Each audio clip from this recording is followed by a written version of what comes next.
మొన్న మధ్యన అడవిలో జంతువులలా మీటింగ్ పెట్టుకొని నాకు చీఫ్ గెస్ట్గా పిలిచాయండి. నేను ఆ మీటింగ్ గెస్ట్గా వెళ్ళాను. స్టేజ్ మీద కూర్చున్నాను.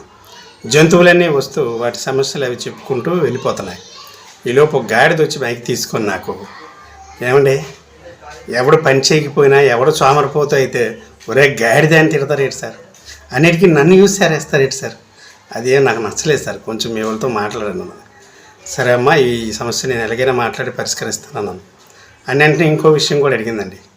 కట్నం తీసుకునేవాడు గాడిద, కట్నం అడిగేవాడు గాడిద అని మాతో పోలుస్తారేంటి సార్, మేము ఎవరికైనా కట్నం అడిగామా, ఎవరి దగ్గరైనా కట్నం తీసుకున్నామా, మీరే చెప్పండి, దయచేసి మార్చండి సార్ పద్ధతులు అన్నది.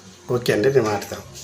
ఇందులోపు రామచిలుక వచ్చి మైక్ తీసుకొని, గోదావరి గట్టు మీద రామచిలుక మీద మమ్మల్ని అంటారేంటి సార్, మేము ఎప్పుడండి గోదావరి గట్టు మీద ఉన్నాం, అయినా గోదావరి గట్టు మీద మాకేం పని, మీరే చెప్పండి. అయ్యో సరే అండి, ఇది కూడా నేను మాట్లాడతాను. సరే ఇంకా నెక్స్ట్ చివరికి అడవిలో కుక్కలు కూడా వచ్చి అవి కూడా మైక్ తీసుకొని, ఏమండి ఊర్లో పెళ్ళికి కుక్కలు అడవుడు అంటారేంటి సార్, మేము ఎవరు పెళ్ళికి వచ్చి అడవుడు చేసాం, మీరు చెప్పండి. మన రీసెంట్గా మీ తమ్ముడు పెళ్లి చేశారు, మీ అమ్మాయి పెళ్లి చేశారు, మేము ఏమైనా వచ్చి అల్లరి చేసామా, హడావుడి చేసామా, అవి లేదే అన్నాను. ఇంకా అలాగ అయిపోయిందా.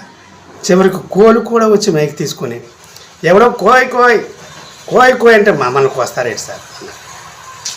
ఇంకా నాకు ఆ మీటింగ్లో 10 నిమిషాలకు ఉండలేక, అమ్మ నాకు వేరే పని ఉంది, ఇంకో మీటింగ్కి వెళ్ళాలి, ఇంకోసారి మళ్ళీ వచ్చి మీకు కలుస్తానని చెప్పి మొహం చాటేసుకొని వచ్చేసారు. ఏం మాట్లాడుతున్నావురా, నరాలు కట్ అయిపోయినాయి.